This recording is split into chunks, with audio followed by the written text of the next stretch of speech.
6th class lesson number 4 diversity in living organism exercise. First question आहे match the following correctly.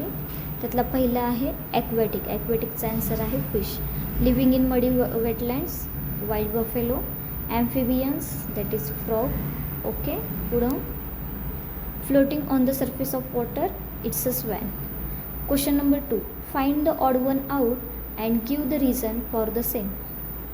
Odd one out लिहायचं आहे आणि त्याचं reason पण लिहायचं आहे. जसं की पहिलं दिलेलं आहे काव, हॉर्स, गोट अँड फिश. याच्यामध्ये आपला फिश काय आहे, ऑडमेन आउट आहे. का? कारण बाकीचे सगळे कसे आहेत तर लँडवरती राहणारे ॲनिमल्स आहेत आणि फिश कसा आहे तर वॉटरमध्ये राहणार आहे. Clear.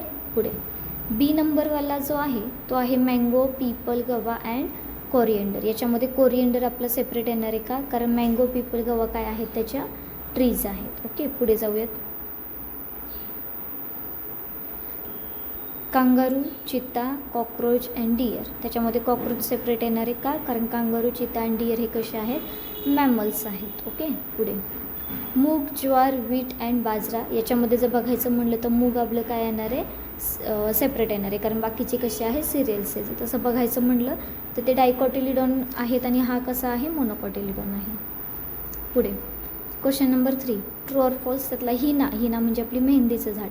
It is a type of shrub. Yes, it is a type of shrub. पुढे trees with the taproot collapse easily in the light stream.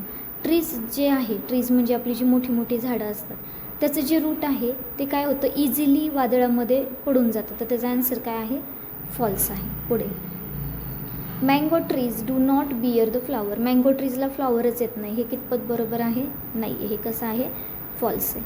Polar bear live in desert. Polar bear डेझर्टमध्ये राहतो. हे पण कसं आहे, false आहे. Some species of the snake are amphibians. हे पण कसे आहेत, फॉल्स आहे. पुढे question number 4 observe the relationship in the first pair to the complete the second pair. त्यातलं पहिलं म्हणजे हे कसं दिलेलं आहे की living on the branches of the tree. Branches of the ट्रीवरती राहणारा मंकी आहे. तर मग लिव्हिंग द अंडरग्राऊंड. अंडरग्राऊंडमध्ये राहणारा कोण असणार आहे, earthworm. Living on dry lands. Dry लँड्सवरती राहणारं जर आपला हॉर्स असेल तर लिव्हिंग इन केव्स. केवमध्ये राहणारं कोण आहे, लॉयन आहे. ओके, पुढे क्वेश्चन नंबर 5 आपल्याला हे पिक्चर्स ऑब्झर्व करायचे आहेत आणि याच्यामध्ये डिफरन्सेस लिहायचे आहेत आपले. ठीक आहे. आता हा जर पिक्चर बघितला आणि हा जर पिक्चर बघितला तर याच्यामध्ये हा वाला काय आहे, हा दिसतोय आपल्याला ट्री आहे आणि हा कसा आहे, एक स्मॉल प्लांट आहे किंवा हर्ब.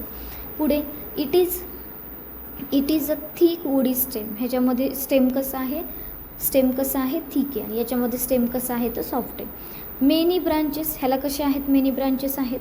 हा टॅपरूट आहे आणि हा कसा आहे, डायकॉटिलिडॉनस प्लांट आहे. ह्याच्यामध्ये बघायचं म्हणलं तर हा फायब्रस रूट आहे आणि हा कसा आहे, मोनोकॉटिलिडॉनस प्लांट आहे. पुढे question number 6 the characteristic of the would be considered to be determined if the holy basil plant is a tree or a shrub or a herb. Holy बॅसिल म्हणजे काय असतं, आपला होली बॅसिल म्हणजे आपली तुळस असते. मग तुळस आपली ट्रीमध्ये येते, श्रबमध्ये येते की हर्बमध्ये येते ते लिहायचं तुम्ही. आणि जर करणार असेल तर कोणते कोणते पॉईंट्स तुम्ही कन्सिडर करणार. तर आपण कोणते पॉईंट्स कन्सिडर करणार, we should look at its. पहिल्यांदा हाईट बघेल, स्टेम बघेल, थिकनेस आणि ब्रांचेस बघूयात आपण. It has a small woody stem. त्याचं स्टेम कसं आहे, स्मॉल आहे आणि त्याला कसे आहेत, ब्रांचेस, खूप मेनी ब्रांचेस आहे. म्हणूनच हा कसा आहे तर श्रब आहे. म्हणजेच तुळस कशी आहे आपली, श्रबमध्ये येते. क्वेश्चन नंबर 7 याच्यामध्ये मोनोकॉटिलिडॉनस आणि डायकॉटिलिडॉनसचं आपल्याला काय करायचं आहे, डिफरन्स बिटवीन करायचं आहे. मोनोकॉटिलिडॉनस प्लांटमध्ये काय आहे की हा 1 कॉटिलिडॉन सीड असतो आणि हा 2 कॉटिलिडॉनस सीड असतो. दुसरा पॉईंट बघितला आहे की याच्यामध्ये लीफ व्हेरिएशन कसं असतं, पॅरलल असतं आणि याच्यामध्ये लीफ व्हेरिएशन कसं असतं, रेटिक्युलेट असतं. ओके, पुढे it has a fibrous root and it has a tap root. पुढे question number 8 what is the habitat of the duck and why. डकचे हॅबिटेट काय आहे आणि कशामुळे आहेत.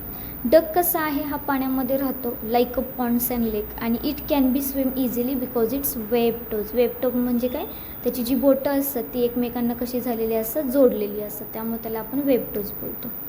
पुढे क्वेश्चन नंबर 9 5 ॲनिमल्स आपल्याला असे लिहायचे आहेत. 5 ॲनिमल्स आपल्याला असे लिहायचे आहेत की आपल्या सराउंडिंगमध्ये दिसतात आणि त्यांचे हॅबिटेट पण लिहायचे. जसे की काऊ लँडवरती राहते म्हणजे तिचं हॅबिटेट काय आहे, टेरेस्ट्रियल हॅबिटेट. फिश वॉटरमध्ये राहतो म्हणजे तिचं हॅबिटेट कसं आहे, ॲक्वॅटिक आहे. फ्रॉग लँड आणि वॉटर दोघांवरती राहतात, म्हणजे तिचं त्याचं हॅबिटेट काय आहे, ॲम्फिबियस हॅबिटेट आहे. कॅमल डेझर्टमध्ये आहे म्हणून त्याचं हॅबिटेट आहे डेझर्ट हॅबिटेट. मंकी ट्री आणि लँड दोघांवरती राहतो, हा कसा आहे तर टेरेस्ट्रियल हॅबिटेट आहे. ठीक आहे, इथं आपला चॅप्टर 4चा क्वेश्चन एक्सरसाइज संपलेला आहे. जर तुम्हाला PDF हवी असेल तर तुम्ही मेसेज करू शकता, कमेंट करू शकता. ओके.